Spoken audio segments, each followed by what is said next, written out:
ल यो चाहिँ नयाँ बेकरी पसल हो यो चाहिँ होइन। यहाँको लोकेसन यहाँको डेकोरेसन हेर्नु टक्क तपाईँ यहाँ आएर बाहिर बसेर आएर टक्क लाएर खान सक्नुहुन्छ है। दामी छ ठाउँ हेर्नुहोस्।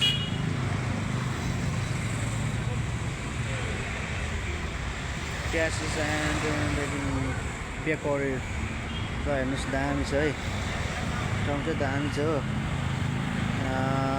त्यहाँ 2 जना, त्यहाँ 3 जना, 4 जना, 5 जना, 6 जना, 7 जना, 8 9 जना बस्ने ठाउँ रहेछ बाहिर। ल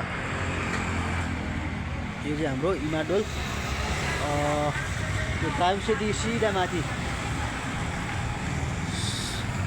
समावेशी टोल विकास समाज भवन गर्नुभएको यहाँ समावेशी टोल र सूर्यनगर प्रवेशकै ठ्याक्कै चोकमै छ यो चाहिँ हाम्रो बेकरी, नयाँ बेकरी।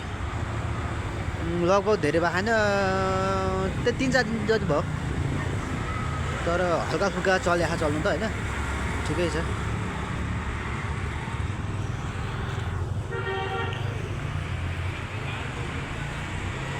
नयाँ बेकरी।